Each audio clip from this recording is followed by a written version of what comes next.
kaya nakaka-amaze so wala palang practice yun. And it was raw for me raw sa akin kasi hindi ko naran ng rehearsal yung number na yun. So parang, ito pala yun, yung sagutan ninyo. May pa-adlib pa sila That's sa huli, di that's ba? actually our event. Pero nung pinaiba ko yung arreglo as like worship, actually matagal pa dapat yung umpisa sa pag-music pa ka nang dito nakakahiya naman. Hindi ko alam, I have no idea she was here. Na here to sing. So nung nangyari yun, ganun na yun. Check! Yeah. Very memorable. Congratulations!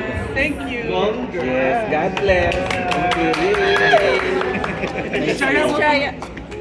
Ay, sige po. Ay, you have a lot of, you have a lot of hits. Parang obvious naman, tonight na parang a lot of people couldn't help but sing, listen, and dance. Pero, di ba, at a certain point in your life, parang yung naiiba yung tingin mo sa mga songs mo. Like, you can relate to parang a song more good. So, at this point in your life, like, you mentioned you were 55, Yes. but still looking very young. Thank you. Yun, what song can you relate to the most now? My goodness, halos lahat.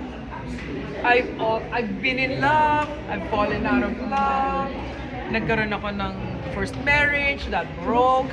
I mean, there's so many different things that happened in my life. Imposible namang hindi ako makaka-relate sa mga yan, di ba? A heartbreak song is a heartbreak song. We've all experienced that. So ako, all of them. But the thing about Wala Na Bang Pag-ibig, kakaiba talaga siya. Like, if you listen to the melody, malungkot siya. Sobrang lungkot niya. And I love songs that are so melancholic that you almost want to stab yourself. Yung ganun siya kasakit, gusto ko yung mga ganun. Kasi nakakaintindi ako ng sakit. Maraming beses na ako na let down. Alam mo yon. So, like I said, I just enjoy singing sad songs. If there's anything I can relate to almost all of them. Promise. And the authenticity shows the audience can really feel it when you're singing. Like, I felt it. So, I sat down kanina. Sabi ko, bakit ako nakaupo? Okay, sige, upo. I mean, like literally when I sat there, oh my God, naalala ko yung 1996. Naalala ko. Ang dami ko naalala. Kaya ang hirap, lalo na yung may pilita. When I'm talking about that, naka-script kami para hindi mahaba. I start thinking about the past. So, that's the kind of artist I am. Biglang may papasok. So, hindi ko na, dinidedma ko ng konti yung script. I inject a little bit of my memories. Pero talagang mahirap kumanta pag yung ganon, it leads you back to the past. yes. Naging emotion. Yeah, but that is the strength of the performance. Kailangan authentic ka kung hindi award. Diba? Kailangan you give something that they don't hear on the record. Yes. Right? And then when they watch you again, you better change that again. It has to be like that. Spontaneity is important. Authenticity. Yung consistency mahirap with our age. Our voice is not that strong anymore. So meron kaming mga cheap voices. Meron kang hahanapin doon. Oh, ayan, pwede na yan, pwede na. But at the end of the day, I'm getting older and I'm trying to like get back in the race, yung perform pa ng konti pa. Kasi dito, ito yung gusto kong crowd, yung Pilipinas, kasi iba ang crowd dito talaga. Iba yung pulso ng tao dito. They like it, if they don't, tatayuan na yan. Babu, di ba? So this is a great challenge for me coming back with my age. I've not been around, so hindi naman ako nakikita. So yun yung fear ko. May manunood ba? Sabi ko nga sa sarili ko, pag may dumating 500, adi, solid na 500 yun. It means that they really love me. Or the music. It's not even about me, it's the music. So, paglabas ko nga, like I said, may utang. So, that was a very big blessing for me. Now, I know I can continue to come back. Kaya pag Jaya, ilukan yan. Hoy, narinig nyo? Ilukan! Ilukan! Yes! May pera na nga ngayon yung audience mo. Kaya nga! Kaya, ay, ano guys? Jaya. Meron bang malaking difference yung paggawa ng concert before to now? Difference ng concert noon at ngayon? Paggawa. Kamo naman, kabilis ng mga kaganapan, di ba?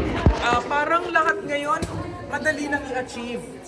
Dati kasi, wala tayong digital anything. we didn't have a lot of, ano ba yung mga pa-effects na mga ganyan. LED. Raw lahat talaga. Nagpupukpuk ng mga scaffolding para lang ma-achieve yung mga height ng kung anik-anik. Ngayon, everything is manageable, ready to attach, lights are all ready, the LED. Sobrang modern.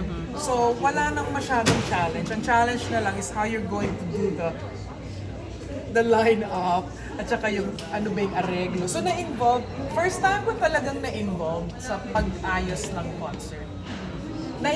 Ano ko talaga to, sabi ko, authenticity has to come from me too. Kung ano yung gusto kong marinig, I have to tell them. So yun yung mga suggestion ko na-achieve naman ni Jem Florento. So happy. Jaya, if there are words of wisdom you can tell the young Jaya when she was starting out, ano yun? Sana umayos ako doon. The young Jaya. Hindi ko pwedeng sabihin na sana hindi ko ginawa, sana hindi. Kasi yun yung nagpatibay sa akin eh. Past made me who I am. But I think what really saved me was the fact that I got to have faith in Jesus Christ because that was a turning point. Turning point yun sa akin yung faith. I never had faith before. Sobrang kalat ng buhay ko. Sobrang kalat ko. Ang dami kong kaibigan alam yan, including si Regine.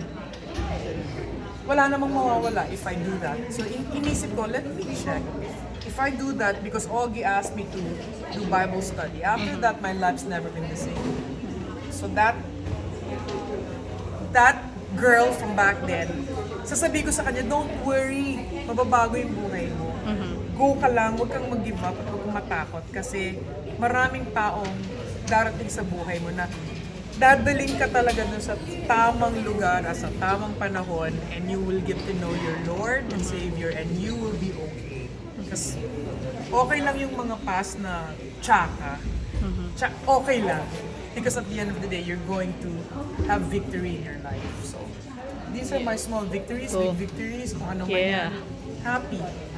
I'm full of joy actually. Happiness is temporary. It's all about joy. So, last question.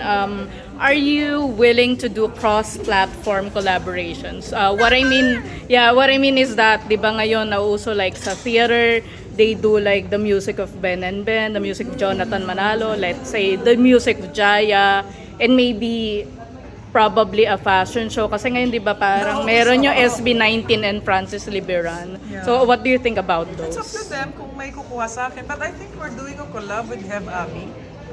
Sabi niya kasi gusto daw niya. Sino Are you gonna do rap? Nung una, hindi ko kilala. Sabi ko, sino yan? Yeah. Kasi ang bata. Then I looked on Spotify. Sus, Ginoo. Talaga, gusto niya. And then all the young cats, sila, Casey, Ma, pagkulab ko na sa kanya, Ma, kasi ang galing-galing niya talaga. Sabi ko, sige, pakinggan ko yung music niya. I was like, oh my gosh, this is crazy. So, malapit na yun. And then, others pa. Yeah. May favorite Hev Abby music ka ba? Sa napakinggan mo? Pero syempre, ibang gusto niya. Siya masusunod. So, he'll coach me in everything. Sino pa ba? Sino pa bang dapat may collab? Wala.